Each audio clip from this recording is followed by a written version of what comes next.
Hello, everyone, and welcome to this week's episode of In Lay Terms. I am your host, Payman Ascari. Today's guest is Mr. Warren Mirko. Warren, welcome. Hi, Payman. Thanks for having me. You're more than welcome. I hear you're in a very cold place in Canada. Is that what you were telling me earlier? It's pretty hot right now in the West Kootenays where I am, but I'm not going to complain about an extended summer. All right. Well, I hope you have a fan going. It's boiling here too, and I got my fan. So apologies if you can hear the humming. Yeah. Warren, let's get started. Let's jump right into it. I want you to tell the audience about what it is you do at the Public Land Use Society Plus. Yeah, thanks. So I started Public Land Use Society around 6 months ago, and our acronym is PLUS for short. We're a nonprofit society registered in British Columbia, and I started this to give voice to British Columbians who feel or think that BC's vast Crown land network, which is public land accessible to 95% of the province, should remain open and accessible for everyone. We've got a pretty unique situation in BC with only 4 treaties and a lot of Crown land, and its use is so scattered in the province that there's no real single voice for users of it, because you can do so many things that we'll touch on in a little bit, I'm sure. But it left many people behind when wide sweeping decisions or policy changes are rolled out. I didn't feel that these small groups had a voice, and I could see some of the impacts coming in through my network and friends and others. So I started the society to give voice to those people and raise awareness of the land use restrictions that we see are going on, especially in the last few months in the summer here. And we're now hearing from countless British Columbians doing a whole slew of amazing things on Crown land. They are tourism operators, foragers, hunters, backpackers, hikers, climbers, boaters, and dock owners. There's no shortage of people who use it for different reasons. And I get news stories every day on what people do on it, how they find meaning connecting with Crown land, and then the risks that they see to their access and ability to use it. So I guess the short question I'd have is, what is public land? But in a way that doesn't make me sound like a child. What is the purpose of public land? What is it? What was its intention, and who owns it? So public land is Crown land. It's owned by the province of British Columbia. In our case, in BC, it is about 94 or 95% of the province. And everybody has certain rights or privileges of access to Crown land and what you can do on it. Our website lists directly from the Land Act what you can do, but it includes everything from foraging and rock hounding to staking mineral claims, looking for fossils, picking berries, but hunting, fishing, hiking, climbing, riding horses, camping, anything that I think you can imagine that's not too industrially related, you can go out and do on Crown land. And with most of the province being Crown land, people are enjoying it whether they know it or not. But what they can do, I don't think everyone's aware of. But certainly in this environment of thinking of enjoying British Columbia and traveling within our borders, people are encouraged to go see the province and do more. And you run out of things to do after you get tired of hiking. So all those other activities people might want to undertake are permissible on Crown land. And we're told to kind of get out of the city and go enjoy the province. And there's a lot to do. There's a lot of associations that support different interest groups and recreation groups. But if you're not undertaking those activities, it can be a bit hard or daunting to find out that you've got vast networks of people supporting what you want to do. We're just also encouraging people to get out there, get out of the city and enjoy Crown land. And then you'll likely find like-minded people to share that activity with. If I have a float plane, like as a Canadian, am I allowed to go 1,000 kilometers north in the middle of a forest somewhere on Crown land and take a dip in a lake? Am I allowed to do that? Well, that's 2 questions. I guess for civil aviation, imagining you have a license and all the other permissible or requirements to operate that aircraft, yeah, you can go throughout British Columbia and land on Crown land, your aircraft. The only places you're not really allowed to do that are military bases or airports, unless you file a flight plan.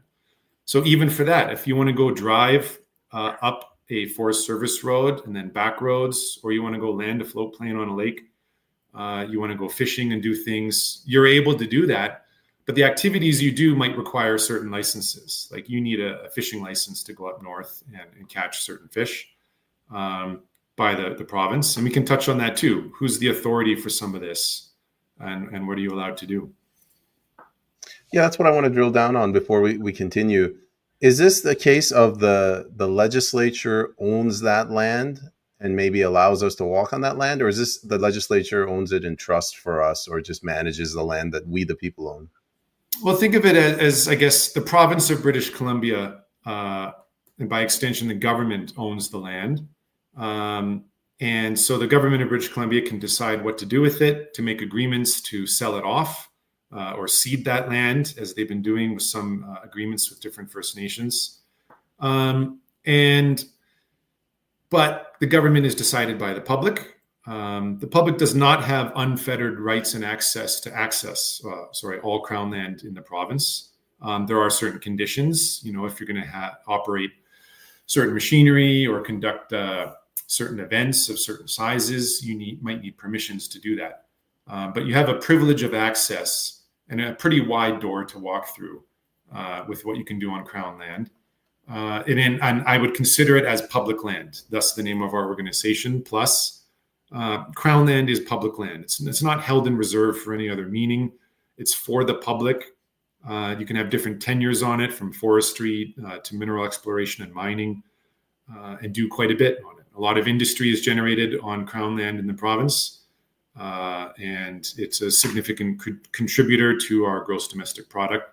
So restrictions on it can impact individuals, recreationalists, people and their culture and identity, First Nations, and industry, of course, as well.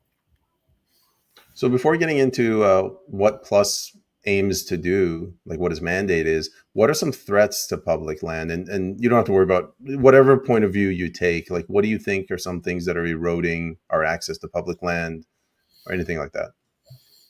Yeah, I see since last year a pretty troubling trend of land use restrictions. And these come in different forms. They can be in surprise access closures, government abandoning funding for certain trails or projects or infrastructure, or outright moratoriums on mineral claim staking or other activity. And the concern is most of this comes with short notice and through decisions or agreements that are made behind closed doors. So when the agreement is announced, or the policy change, there's been no forewarning about it.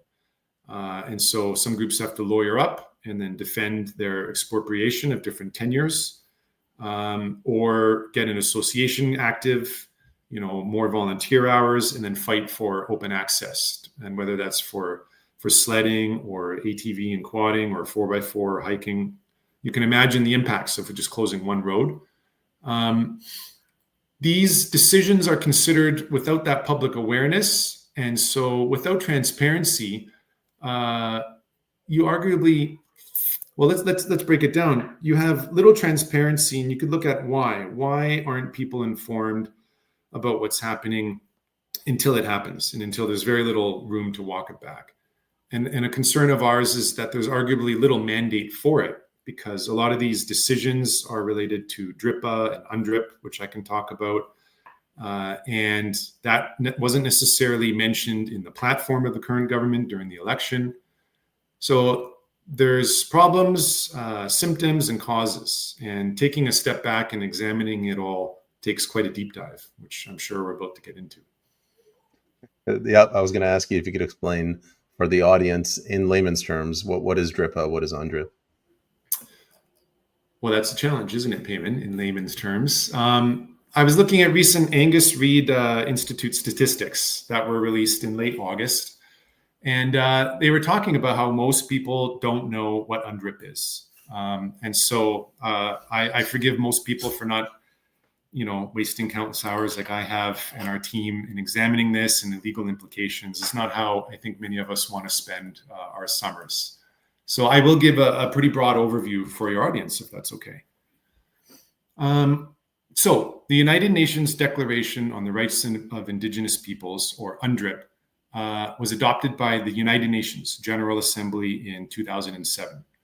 And at the time, or now, it affirms the right to self-determination and culture, language, land, and an important aspect called free, prior, and informed consent, which some people call FPIC.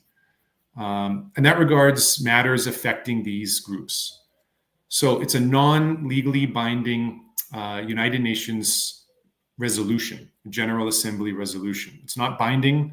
It doesn't have the teeth, or it's not as strong as some other things like a convention.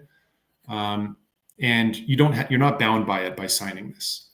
So there are thousands of General Assembly resolutions of all kinds of things. They don't have anywhere near the same legal consequence as a treaty, for example. Canada first actually withheld from signing this, and then shifted its position in 2010 under then Prime Minister Stephen Harper, and removed its objection to UNDRIP. And then in 2016, under Prime Minister Trudeau, let me back up a moment. Stephen Harper issued a statement of support in 2010, but with objections, which Prime Minister Trudeau removed in 2016. And then in 2021, Parliament in Canada passed the UNDRIP Act, which committed the federal government to align Canadian laws with the principles of UNDRIP. So that's at the federal level. But in BC, it's a little bit different. In 2019, before that happened, our legislature had a unanimous support committing us to the United Nations Declaration through our version of it called DRIPA, which is the Declaration on the Rights of Indigenous Peoples Act. So the effect of DRIPA in BC is to mandate the government bring all legislation into alignment with UNDRIP. All of our laws will need to be aligned at some point with it. That's their goal. So let's talk about the central issues around that. DRIPA includes, in our view, undemocratic and likely unconstitutional Section 7 provisions, which allow the government to share decision-making with and give authority over public lands to Indigenous governments. So that's what's been described as a veto in the province. It commits UNDRIP, which includes the definition of asserted territory as owned territory and resources by these groups. And that's very different, both geographically and materially, than what we have traditionally in Canada from Aboriginal title under the Constitution. So this is an important distinction, right? Asserted territory and ownership of whatever is on that territory versus what's proven title. So to implement this shared decision-making framework in BC, the government committed to certain amendments to the Land Act in the province, which would give First Nations that veto or shared responsibility or authority over public land. And what happened is that was done in secret. It was not announced publicly with a news release or anything last year. And some groups found out. A legal firm issued a bulletin. Some reporters and other advocacy groups picked up on it. And then that generated public outrage because people did not want to see Crown land in British Columbia and the province give away authority over it to different nations. So UNDRIP is a principled document. And I think that the Premier and the province have committed to those principles ideologically through DRIPA and are looking at how to give authority to First Nations in the province through that mechanism and align our legislation with UNDRIP. But I don't think UNDRIP was ever meant, and I think that the founding document states it's not meant to be used as law for countries or provinces. We find it to be secretive and undemocratic in the way that it's rolled out by this province and not appropriate for Canada, based on our understanding of the Aboriginal rights that are provided to First Nations in the country through Section 35 of the Constitution. which is the ultimate authority in this land. So, if I can continue, codified in Section 35 of the Constitution, it recognizes and affirms Indigenous rights that predate the Constitution. And they include a range of cultural, social, political, economic rights to the land, activities that they can undertake, like fishing, hunting, practice their own culture, and establish treaties with the government. Nothing in Canadian law requires Indigenous consent for activities that are on land that they assert, but is not proven as theirs. And therein is that distinction again of asserted territory or proven title. So this new emphasis by our provincial government is on joint Indigenous or government land use planning, shared authority, and we are saying Indigenous groups don't have a legal veto over the government for decisions involving that asserted but unproven land, which is more than 100% of British Columbia. And that's going to be a bit of a challenge in the province on how we're going to conduct deals with First Nations when in any one area you could have 5 or up to 20 different nations asserting the same territory. So the moment the government makes a deal with one, you might have 19 other groups that oppose it. That could lead to lawsuits and confusion, and understandably confusion for the public on who has authority over these public lands. It's not clear through many decisions released this summer what activities you can undertake on Crown land if you have 2 competing jurisdictions or authorities claiming different sets of rules for that land. I'll pause and give you a moment to think of a follow-up there, because that's a mouthful. No, you did a fantastic job, way better than I ever could. What we're talking about here, Crown land, the Haida Gwaii incident, was that related to what we're discussing right now? So Haida Gwaii, like the Cowichan decision in Delta and a few others, I think are really handled by other writers and experts in recent articles quite well. You can Google those names, those First Nation band names, and look at articles just in the last 3 weeks. But I think those are legal decisions based on the arguments that are presented by the parties in front of a judge. And I'm a bit hesitant to critique too much with my layperson perspective, except to say, let's say in the Haida case, I could imagine and have heard that the Haida were always going to receive title to some of their territory. The question becomes how much, and was the government willing to go to court? And in this case, they weren't, and they had said, we don't want to go to court. We want to make an agreement with the Haida, and they gave 100% of what was asserted and claimed by the Haida First Nation to them. And so that's a lot different than going through court and doing sort of a test for Aboriginal title on the land, which is traditionally much less than what is asserted. It's only a fraction of it. And so I can't speculate what the outcome would be, but we have the outcome now. And this week, there was a decision by the Supreme Court of British Columbia confirming Aboriginal title, which will lead to the extinguishment of Crown land in that area. But the implications of that, I'll leave for better experts to write in lengthier articles than I'd like to subject your audience to today. All right. So going back to Crown land, so we're putting aside Haida Gwaii and Cowichan, which went through the legal system, and they said you have title. It's not just claim. The government, like, what's in it for them to cede Crown land to a third party? Because people go to war to get land. They don't just give up land for no reason. Well, I think listeners should familiarize themselves with UNDRIP and the principles within it to understand the Premier and the government's commitment to it. And remember that unanimously all MLAs in the province did commit in the past, and only recently have walked back their commitments. So, what it implies for a province is challenging if we get into the nuance of the legality, but what is driving it is I guess your question. And I don't want to put words in the government or the Premier's mouth. I can just suspect it's an ideological commitment to UNDRIP and the principles of what we see as sort of a land back movement.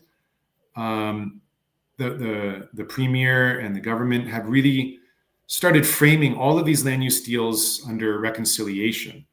But they don't own the definition of reconciliation. And so I and others can disagree on to what extent reconciliation should involve ceding land or giving it to First Nations through arguably secretive land use deals that give authority to groups that have no democratic relationship with the province, right? It's somewhere like under 5% of British Columbia are Indigenous peoples, and maybe 1% live on reserve land. And giving different governing structures authority over public land is troubling because of the democratic relationship between the two. And as we're saying, this is in conflict with Section 35 of the Constitution, where there's no requirement to give a veto to any First Nation unless they have proven Aboriginal title to Crown land. So what's driving that? We can all speculate, I think, all day long. But if we look at how it's unrolling through land use deals that are released before long weekends with little notice and slow, if any, responses to public queries about them, I think we can all see that there's little interest in the government explaining this and lots of interest in rolling out deals as fast as they can over large portions of the province and not really being accountable to public input or what the public has to say about it. Remember, last year, when the Land Act amendments were made public, the proposed amendments, and the government ultimately withdrew those amendments, it said, and the Premier said, we're doing so because we really need more predictability with this process, and we commit to engage the public better and have more transparency before we go down these land use changes. And he was asked verbally, will you undertake these Land Act amendments again? And he said, no, we won't. But these Land Act amendments are back in a new form under these land use planning agreements. All the same outcomes and impacts are being felt with little or less public engagement. So that's the concern, right? And as to why, well, we can all speculate. I can't get too critical there. I don't know. You're saying that some of these decisions are made behind closed doors. Is there like an inflection point where this started happening in BC and Canada, or is this something that's been always happening?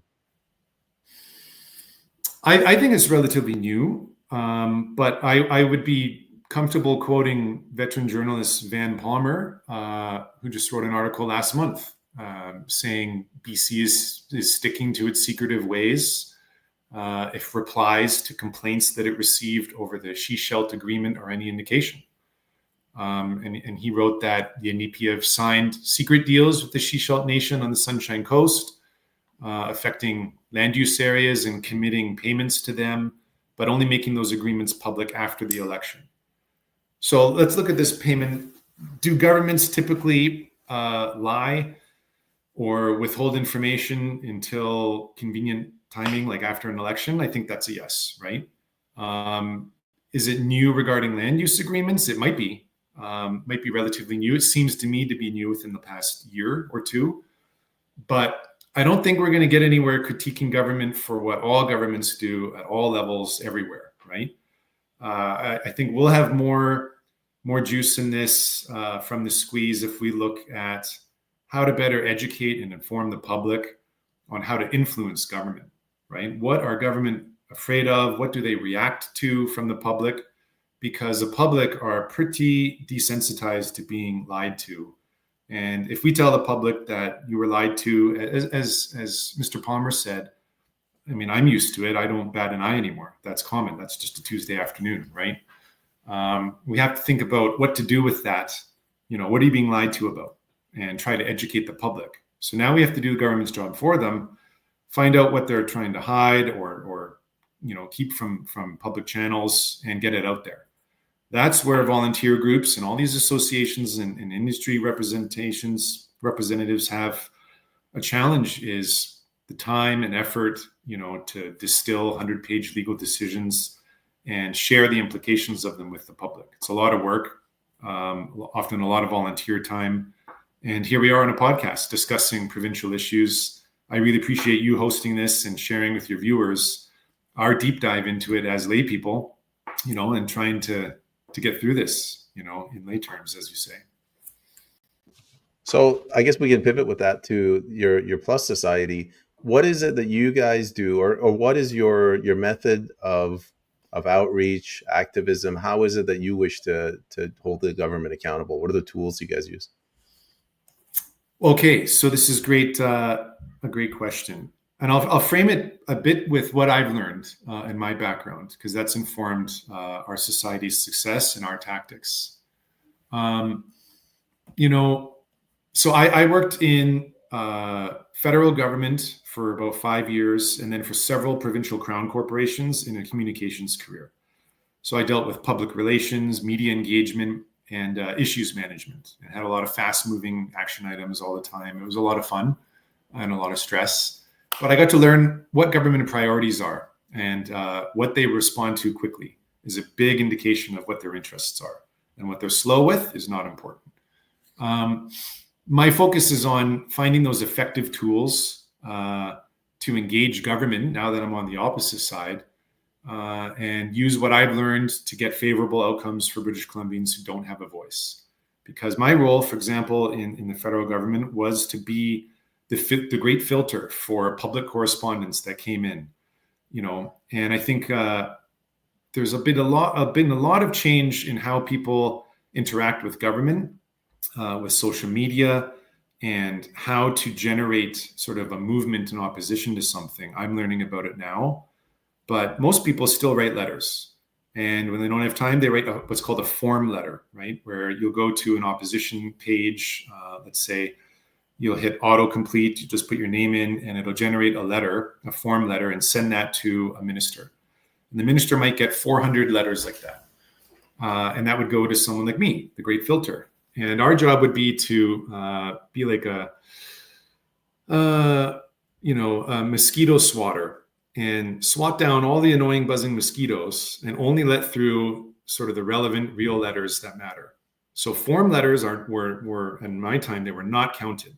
And if people are spending time signing form letters to add to the 500 other people who signed a letter, we never counted those. And the minister certainly never knew how many people were writing them. What mattered were personable letters that would come in with as much as possible, some merit to what's being said, and not relying on politics, ethnicity, how many generations in Canada, etc. But even the letters that could come in from a business council or a group of people didn't get much attention.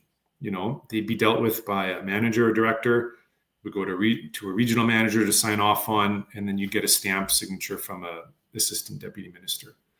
So what to do? Write letters? I don't think that's impactful. And I learned from that in government. We've seen, like with the Land Act amendments last year, what matters now, and the great shift, I think, it's always been this way, is public outrage and embarrassment of government. So we're seeing that works, where we have to try to educate the public and inform them. We think they'll get upset about what they hear about, because government's not been doing that job. And they take to social media now, or they write letters, and they make their voices heard. That's what's changed, and what's easier is social media allows people to do it. But I'm quite critical of just writing letters or thinking you can talk to your local MLA. I've never seen that be effective unless it's in mass volume. Social media seems to be the way to do that. But how do you educate people? And that's through often op-eds and long-form articles, which have little readership because it's difficult to distill, like I said, 100-page legal decisions into something the public can digest. So Plus is looking at how to engage the public and hear their stories that people share with us through email and through our website and social. Collect those together, find the industry or interest group representatives for those issues, and then bring them together and say, did you know that your concerns, let's say in mushroom foraging, are shared by woodlot owners and shared by prospectors and the snowmobilers and dock owners? Everyone has the same shared concern about land use restrictions and lack of transparency around decisions, but they don't know that they share that with anyone else because they're busy and there's poor penetration and there's nothing out there. So that's what Plus is doing, is encouraging people to engage with us, share stories. We're writing articles every week or two in the media, which generates more interest. And we try to share that online with people and just get as many people aware of what's happening across industries and interest groups as we can. So that's pretty fascinating. Let's say I'm a mushroom farmer, to borrow your example, and they changed the land use restrictions, and now I can't go mushroom farm on the Crown land. How do you find me?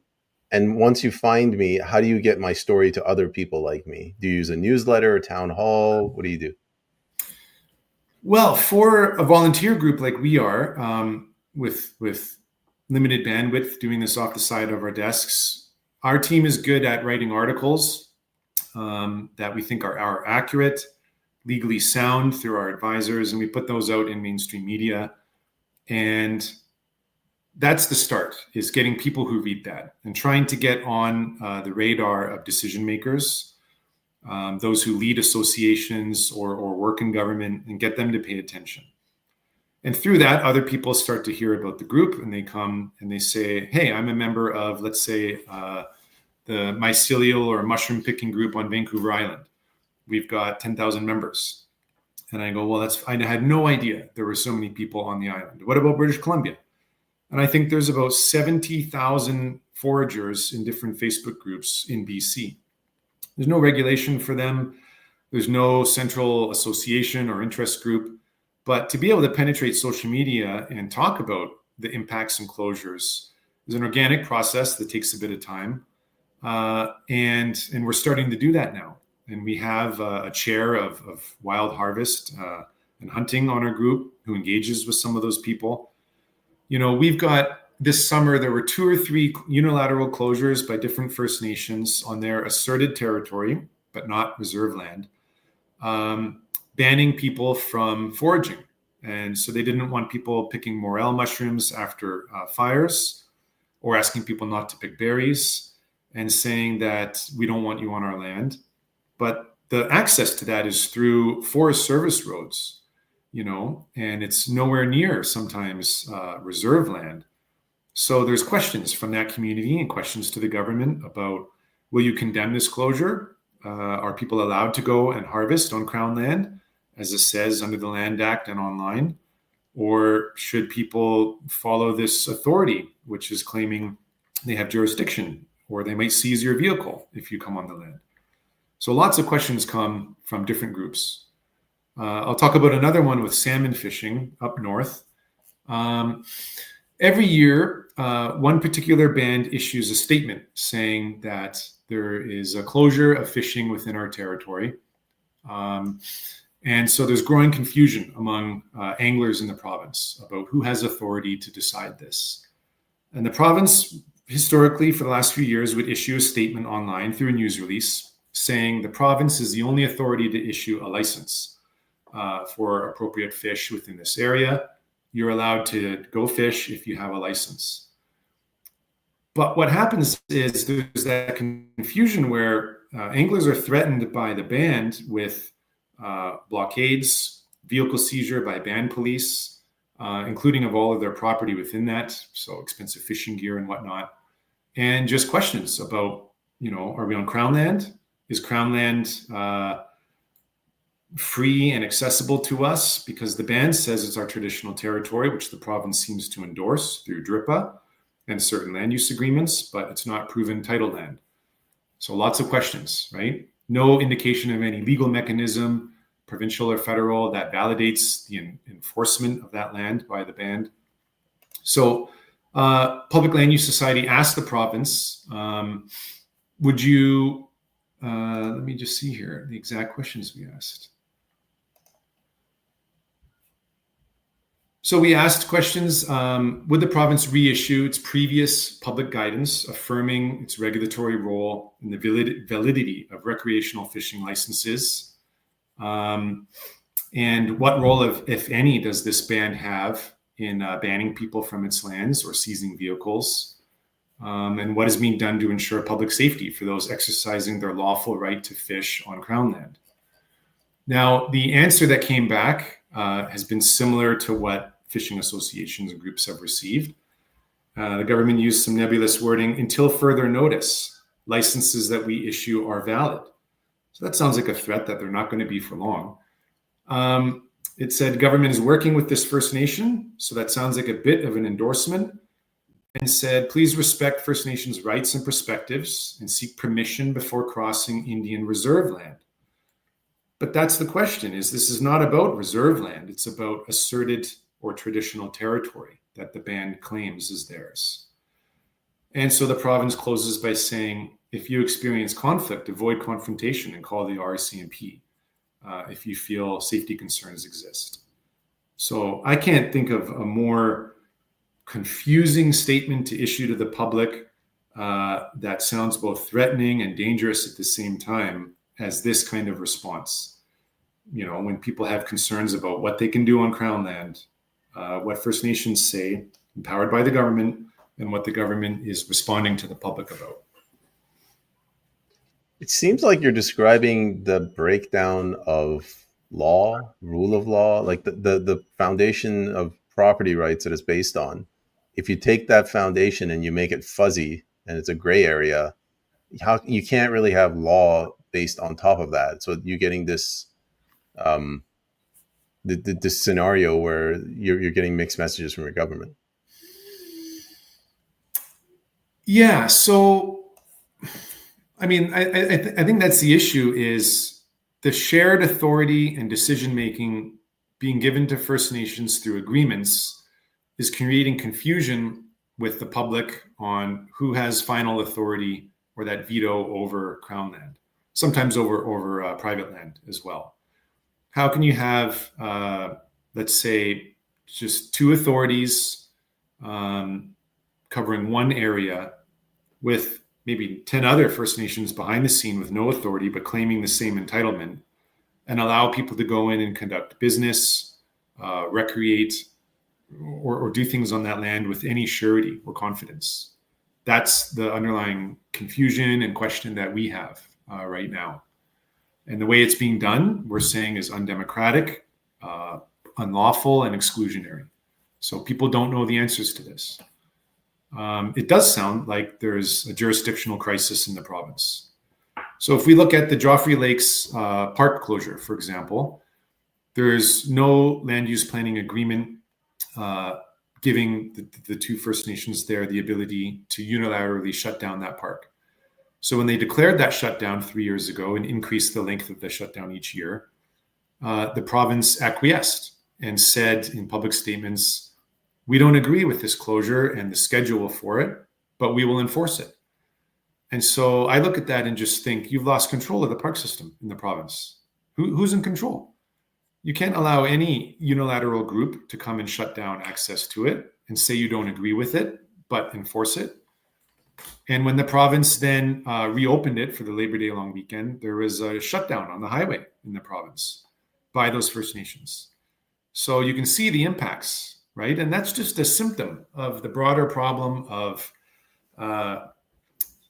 perceived rights being given to groups based on a United Nations declaration that has everyone confused about what can be done moving forward. I think you pointed out in a better way what I was trying to get at as well, where the government's losing control and they're ceding authority. It's like if I came to your house and I said that your garage is off limits for, whatever reasons, if you agree to that, instead of punching me in the face, pushing me off your property, you're basically ceding that part of your property to me. Yeah, and they're saying it's co-management, right? But I don't know how it can be co-management if you don't agree on the closure, or if there's no authority to undertake that closure in the first place. There's lots of much harsher words for what that probably is, but I would just say it's confusing, of course, to everyone. Then you'll hear other arguments, like in Joffrey Lakes or other parks, for example, that there's overcrowding. So we need to reduce the number of people, and this closure is good. It'll let the land heal. But Joffrey Lakes was at a 5-year all-time low for visitors since the pandemic, and they throttled the number of people who could visit per year. So it's not an overcrowding issue. Can the land heal in a month, and then reopen it again to the public? I don't think that's how how the environment works. There's lots of retroactive reasons applied to this, which don't hold any water. But remember, it's just a symptom of a broader problem, right? Whether it's salmon fishing moratoriums or claim staking moratoriums, there's lots of other examples where there's a jurisdictional question. And getting answers from government right now has been slow or vague in what we do receive and what the public receives. And that's telling as well, as who knows where this will go in the next 6 months, let alone 3 years until the next scheduled election. One thing I wanted to cover this. We kind of talked about this earlier, where you said that Canadians, they're used to being lied to by the government. They're used to being mistreated. But I think they may have overstepped on this one element. When now it's not about stealing our money or our rights. It's about stealing our property. And I think there's a heightened sense of anxiety now where people are just like, wait a minute. If they take our land, even if it's not stealing the land, if they're stealing the management or sharing the management, I feel like people, this is very worrisome for them. Do you sense this? Am I completely off? What do you get from your society? Well, yeah, and I wouldn't call it theft either. And our target certainly is just in the government, in the provincial government in this case, in making agreements without often public awareness, little public input, and seemingly trying to hide this from the public. That's a concern. Like in the Haida example, it's very likely many nations would win title and be able to prove historical occupancy and pass the legal tests, right? That's fine. But making sweeping land use agreements and negotiating that land transfer or giving authority to First Nations without title in many cases is the same sort of outcome as winning a title case without the legal underpinnings of it, without the legal test as well. And so why would any First Nation go through the Treaty Commission to negotiate a treaty or try to negotiate title ever again if they can assert territory and gain the same rights and privileges of use to that land and authority over it as provided under UNDRIP? Anyone would assert as much territory as you can and then argue for it and try to make a land use deal. So I think let's talk a bit about, well, what would move the government to be concerned about this? I don't think talking about the financial costs to industry has had much of an impact. I think if we look at what works, what power do people have? Well, there's voting, in cycles of every election, but a liberal democracy requires more than participation just at the ballot box. People should be engaged and participate. And yet the ability to influence governments is changing. Like we talked about earlier, where public letters and advocacy are not as effective as they used to be. But that outrage and commitment to speak on social media and go out in media and on camera, is this what we're doing right now, and talk about it, is much more visceral. It's easier to digest when you have 1-minute videos and you have 10,000 of them, or you have one video with 10,000 views. Is a lot better than an article that had 400 people read it, right? So people need to get out there and enjoy the land and create a positive environment of sharing what they do on it. And by extension, what's at stake will be obvious. With every new restriction and every shutdown where people can't go do that stuff or post Instagram photos, that will percolate through society. And I think people will get upset. They'll all go to the next park. And that one will become full and overcrowded. And there'll be diminishing returns. So everybody should be sharing their experiences with us and other groups and you as much as they can to participate and affect change, and then write letters last with that remaining free time you might have at the end of the day. That's how I think people will change this, is get in front of the government's eyes in a way that matters to them. And usually it's through outrage and embarrassment. So calling out hypocrisy when you see it. There's nothing wrong with that. Don't endorse movements or things that you don't agree with. but there's been a lot of risk of cancellation and people have been upset. And so we have a lot of silent supporters who engage with us who would never do so publicly. But we hear from British Columbians every day now about different concerns and issues. That's what Plus was formed for, is to try to be a voice for them, to collate and collect all the stories that we hear and then try to share it with the public and generate some outrage. So one final question for you, Warren. Have you considered reaching out to Dallas Brody of 1BC, and how's that worked out? Well, we're definitely not political in that sense. Well, not in what sense? No, we haven't really engaged or gone out of our way to engage anyone. We've written the government for clarity or answers on things. But our goal is to be a nonpartisan group and listen to and collect stories from the public. And we hear enough of that now that it's a bit overwhelming. Lots of people are sharing stories with us, and it cuts into our limited bandwidth to engage others. We actually hear from so many people, I don't think we have to go out and engage as much as we did before. People come to us, and the great thing for your listeners too is that everyone should know they're not alone in concerns they might have. We hear from others, but nobody's talking with each other. I'm sure Dallas Brody, like other MLAs, have lots that they could share. It's just about how do we get the time and bandwidth to collect all those stories and engage with everyone that we could. Each week, there's a new segment of society that we find out about have land use concerns that we're trying to think, how do we engage them? Do we go to industry heads, or do we go talk to grassroots users of the land and hear from them? So yeah, there's lots of named people that are coming in front of us. We haven't had time to engage everyone yet. So to the audience, we're kind of winding the episode down. We're at the 45-minute mark. If you have any questions, you can put it in the chat. But Warren, if people want to get a hold of you, or if they want to help or to share their story, how do they do that? Yeah, again, I think being critical and talking about negative implications of all of this each day has a function or a role. I think people should be encouraged to just start sharing how they use public land, get active on social media, and do what everyone's doing is try to share that content with friends and family. That is a productive way to engage government. It's an organic, just grassroots way that doesn't require any political spin or motive or planning. If they want to do more, they can engage our website or other groups, read more articles that we've shared online, share those with their followers, and take a look at the comprehensive amount of information we've put together, and just follow us on social media. We're looking for donations all the time to be able to engage more of the public and educate and inform people.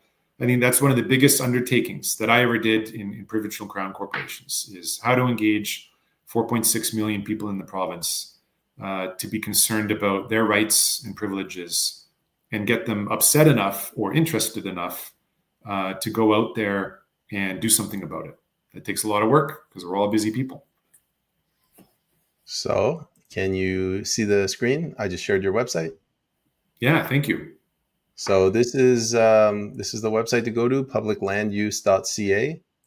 And you guys also have some social media accounts at publiclandbc. Is that correct? That's right. We aim to be launching a petition to go provincial and get people on board with some basic principles that we'd ask the government to commit to. For example, upholding its role as the final authority on Crown land access and issues, and ensuring decisions are made in the best interests of British Columbians. Using what we've written about here to go provincial with a broad petition, get more traction, and get signatures from people, because there's a lot of strength in unity. So all donations and endorsements are private, but we get to count the numbers and try to bring that in front of decision makers and say, hey, we've got tens of thousands of people who recreate in different ways, whose representatives have engaged with us.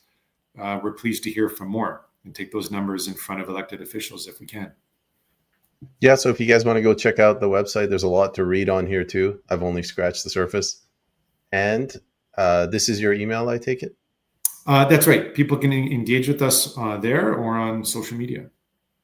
And you can also presumably go through the website and contact them. My point is, everyone in the audience, if this is something that you're passionate about and you want to help, or if you want to get your story out, you can do it through the website, you can do it through email, you can do it through social media. So there are ways for them to get a hold of you.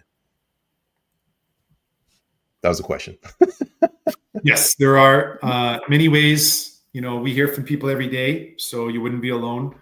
And even if it's just sharing anger or frustration about lack of transparency in land use deals, just know these are not favors we should be asking the government. Its core duty is to engage and inform the public and let them know the costs and implications of the decisions that they're taking.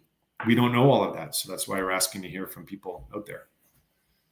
Well, Mr. Mirko, I wanted to thank you very much for coming on and for the great society that you've created and you volunteering your time. Thank you very much. Thank you, Payman. Great to be on the show. All right. I'll hold you over until after we go offline, but thanks again. Sure, you bet.